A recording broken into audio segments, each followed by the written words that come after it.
O Ibovespa renova o recorde ao atingir 158 mil pontos e o dólar comercial fechou o dia a R$ 5,27, o valor mais baixo em um ano. O estrategista-chefe da Avenue, Will Castro Alves, está hoje aqui nos estúdios do Jornal Jovem Pan. Como eu brinquei da outra vez, você existe, né, Will? Bem-vindo, boa noite. Exato, não é só AI, né? É verdade, verdade. Bom, o que aconteceu com o mercado hoje? Você que atua nos Estados Unidos, na Avenue nos Estados Unidos, em Miami, e com o dólar despencando, o que fez com que o mercado tivesse esse comportamento hoje? Muita coisa de fora também, né? Exato. O que a gente tem visto, né, para explicar um pouco o movimento do dólar, o que a gente tem visto ao longo do ano, né, um fluxo de capitais que saem dos Estados Unidos, parte desses capitais saem dos Estados Unidos buscando alternativas de investimento. No Brasil, eles encontram uma taxa de juros que se mantém elevada, né, num cenário internacional, especialmente quando você compara com o resto do mundo, taxas de juros ainda elevado. E isso motiva o investidor estrangeiro a buscar retorno em outros lugares, como é o caso do Brasil. No caso especificamente da Bolsa, também, quando você olha a Bolsa brasileira, ela passou por um momento bastantes anos, né, sem ter uma grande performance e ainda assim algumas empresas crescendo, entregando resultados. E aí a gente fala que a Bolsa brasileira ficou barata durante muito tempo, a despeito de todos os riscos, né, que a nossa política econômica oferece, mas ainda assim talvez muito barata para ser desconsiderada. E os investidores estrangeiros têm investido não só no Brasil, isso é importante que se diga, se você pega lá a Bolsa do México, está performando muito bem, a moeda colombiana performa muito bem, bolsas como da Polônia e na Grécia são as de melhor performance na Europa, então eu vejo como um fluxo de capital internacional que aconteceu agora em 2025 e por isso eu tenho comentado bastante que, olha, essa oportunidade do dólar a 5,27 parece bastante atrativa. Pois é, e a gente estava até falando antes, né? Não é porque o dólar está nesse valor mais baixo que o negócio não é bom para você, né?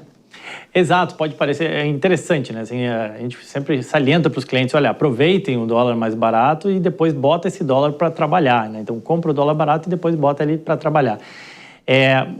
Mas muitas vezes os clientes, quando esse dólar bate 5,27, ficam com aquela expectativa de que pode vir ainda mais para baixo. O problema é que eu costumo dizer que o dólar sobe de elevador e desce de escada. Então, quando ele sobe, ele vai muito rápido e depois demora para cair. E a gente nunca sabe o que pode acontecer no dia de amanhã. Às vezes é melhor você estar 6 meses adiantado do que 5 minutos atrasado, né? O dólar age muito rápido. É algum evento externo, uma fala torpe do Trump. O cenário brasileiro a gente não pode esquecer, né? Olhando para frente, a gente tem um evento que é uma eleição à frente, que tende tradicionalmente, historicamente, você pode ir lá olhar no passado, você vai ver como isso influenciou o dólar e pode voltar a influenciar no dólar de novo em 2026. E bem ou mal também a gente tem uma situação fiscal que ela não está totalmente endereçada e que corre riscos ainda quando a gente olha mais adiante em 2027. Então, para quem nos assiste, para os clientes, eu tenho comentado muito, olha, é sempre difícil fazer alocação fora, às vezes a gente não sabe se a taxa de juros, a gente acha a taxa de juros muito baixa, a Bolsa Americana subiu demais. Agora, o dólar parece bastante atrativo nesse patamar.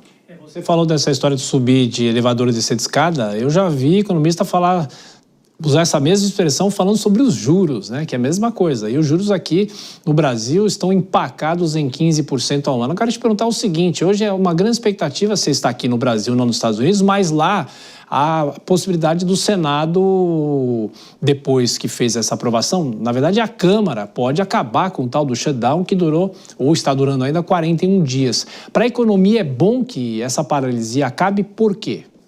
Não, com certeza, Thiago, é super importante que acabe porque atrapalha, né? Gera um sentimento de incerteza, de desconfiança pelo consumidor, né? Que, olha, tem museu fechado, começa a ter atraso no aeroporto e tem algumas estimativas, né? Sempre estimativas, é sempre difícil cravar o número, mas falam-se em 300 milhões de dólares por dia, né, a menos sendo gerado de riqueza na economia, são salários que não são pagos, que ficam atrasados, são operações que não estão funcionando, 300 milhões a menos por dia. Quando você coloca isso 2, 3 dias, não faz muita diferença numa economia que é tão grande, né? O PIB dos Estados Unidos é 27 trilhões de dólares.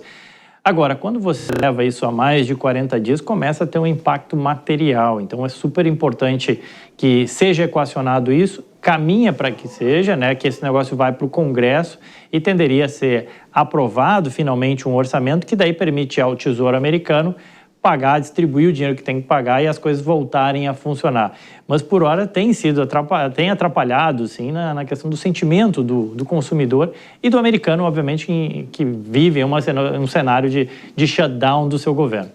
Ô Will, você sempre fala da NVIDIA, né? Talvez para a realidade aqui no Brasil a gente não tenha muita ideia do que representa essa empresa, mas talvez nos Estados Unidos seja mais presente. E hoje tem uma informação importante envolvendo a NVIDIA com outra empresa, é isso? Efetivamente, o que aconteceu? Exato. A NVIDIA é hoje, atualmente, aquilo que a GM já foi no passado, aquilo que a AT&T, que a IBM já foi no passado, a maior empresa dos Estados Unidos, né?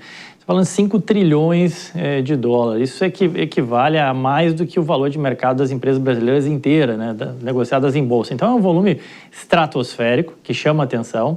E o que chamou atenção é que um acionista importante, o SoftBank, que é um acionista que já investiu há bastante tempo na NVIDIA, que investe em diversas empresas de tecnologia, vendeu a sua posição em NVIDIA. Então, traz aquele sinal de que, olha, será que deu o que tinha que dar? Será que Na verdade, faz parte da estratégia do SoftBank, também nas empresas que ele participa.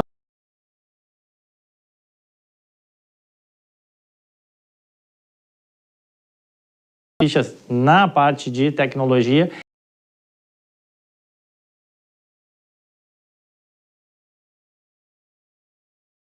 Da Avenue, que trabalha em Miami, mas está visitando.